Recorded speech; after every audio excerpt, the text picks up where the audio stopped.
Comme je l'ai dit, la torture, elle est bannie au Sénégal. Elle est bannie, elle est condamnée. Et les auteurs de torture sont sanctionnés. Et c'est tous les jours. Je ne parle pas pour le plaisir de le dire. J'ai des documents à l'appui de ce que je vous dis. Maintenant, notre ami Massali de Libération, qui demande est-ce que l'exilé de retour va être interpellé. La seule chose que je peux dire, c'est que le Sénégal, c'est encore un état de droit. Je viens de vous rappeler tout à l'heure dans mes propos liminaires que ceux-là qui ont été relâchés, entre guillemets, ils bénéficient de liberté provisoire. Ils ne sont pas encore définitivement jugés et relaxés. Ils bénéficient de liberté provisoire. Donc c'est pour vous dire que la loi, elle va s'appliquer.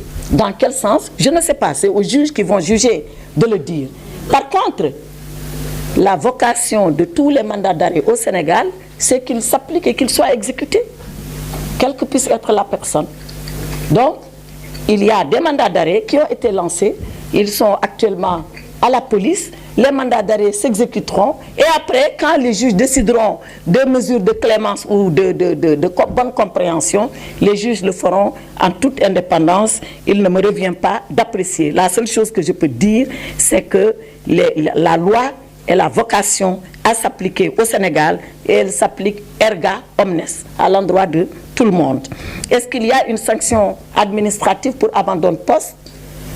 Je ne sais pas ce qu'il en est. Je sais qu'il y a juste un dossier disciplinaire qui relève du ministère de la fonction publique qui lui aussi à son tour appréciera, comme moi le ministre de la Justice, j'apprécie quand il en est question des procédures ou du droit en général.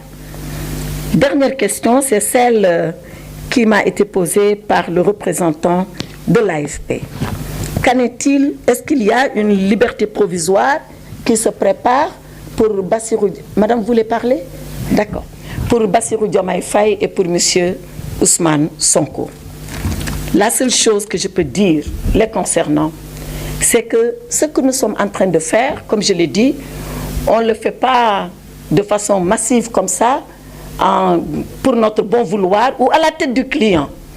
Nous le faisons, je l'ai dit, parce qu'il y a des dossiers qui s'apprécient au cas par cas en fonction des éléments objectifs qu'il y a dans le dossier.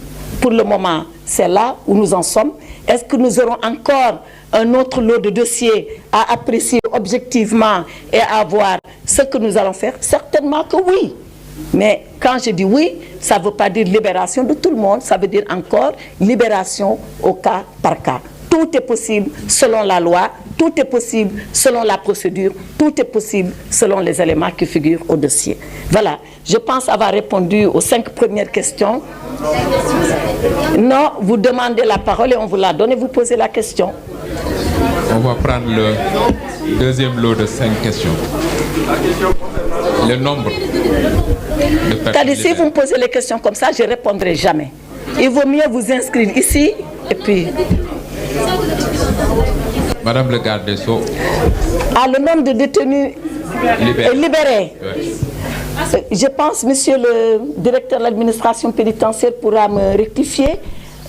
344 personnes ont bénéficié, je précise encore, de liberté provisoire. Il en reste à peu près 272, puisque c'était 500 et quelques qui étaient sous ces conditions. En tout cas, ici à Dakar, je ne parle pas des régions, où la même chose est en train d'être faite. C'est-à-dire, examen au cas par cas, est-ce que les conditions sont requises pour une liberté provisoire et demander au procureur de demander la mesure au juge d'instruction qui, s'il l'accepte, mettra en œuvre. Ibrahima. On va prendre un deuxième lot de 5 questions. Monsieur ou Madame Portia Crow de l'agence Reuters.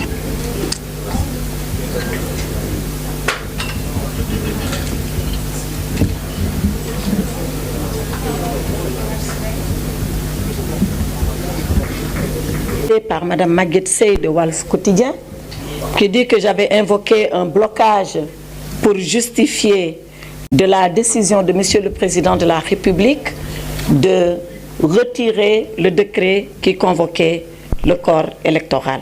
D'abord, je la remercie, je vois qu'elle m'a bien suivi et j'expliquais cela à l'époque sur les antennes de la RTS. Je l'avais effectivement dit parce que nous étions dans ces conditions de blocage où entre le Conseil constitutionnel et l'Assemblée nationale, il y avait un jeu de c'est moi, ce n'est pas moi, c'est plutôt vous, ce n'est pas vous. Et le président de la République, en sa qualité de garant du bon fonctionnement et du bon fonctionnement régulier des pouvoirs publics. C'est une responsabilité constitutionnelle du président de la République. Or, à l'époque, rappelez-vous, il l'avait dit lui-même, il ne pouvait donner injonction ni à l'Assemblée nationale, qui est un pouvoir souverain, ni au Conseil constitutionnel, qui est aussi un autre pouvoir souverain, et il a décidé de laisser le libre jeu des institutions. L'Assemblée nationale a délibéré souverainement, a estimé qu'elle devait acter par sa délibération le report. Le Conseil constitutionnel a délibéré souverainement lorsqu'il a été saisi du recours. Et quand il a rendu sa décision, qu'a fait Monsieur le Président de la République? Je pense que ce qu'il avait dit alors pour abroger le décret convoquant le corps électoral doit se lire et se confirmer par rapport à ce qu'il a fait après. Parce qu'après, quand le Conseil constitutionnel a dit que lui, déclarer la loi votée par l'Assemblée nationale contraire à la Constitution et qu'en conséquence déclarer nul le décret abrogeant la convocation du corps électoral, Monsieur le Président de la République a pris acte. C'est en cela qu'il est respecté et c'est la meilleure preuve, la meilleure confirmation qu'il respecte les institutions et toutes les institutions. Aussi bien l'Assemblée nationale dans sa capacité de proposer des lois, de délibérer et de les prendre, que le Conseil constitutionnel dans sa capacité de censurer s'il estime censurer. Et lui, président de la République, il prend acte et il exécute. Et c'est ce qui s'est passé. Je pense que tous les Sénégalais, au-delà de ce qu'a fait Monsieur le Président de la République, doivent être fiers de savoir que dans leur pays, il y a une assemblée souveraine qui délibère, il y a un président de la République qui gouverne et il y a un Conseil constitutionnel qui arbitre et qui sanctionne. Sur la question de Monsieur Diawara, nous sommes dans la mise en œuvre de la décision du Conseil constitutionnel. Donc aussi bien l'Assemblée nationale que l'exécutif se plie à cela et c'est ce qui se passe. Quant à la question qui a été posée par le républicain, c'est Mme Diawara, je crois, qui a dit que Mme Rose Wardini a retiré sa candidature. Qu'en est-il de M. Karim Meïssa Wade? Mais moi, je ne peux pas répondre à la place de M. Karim Meïssa Wade. La seule chose que je sais et que vous tous savez avec moi, c'est que M. Karim Meïssa Wade considère qu'il a été injustement écarté de sa prétention de candidat à l'élection présidentielle. L'autre chose que je peux savoir, c'est que concernant Mme Wardini, elle a décidé en toute souveraineté, même s'il y a une procédure judiciaire la concernant, d'arrêter sa candidature et de la retirer.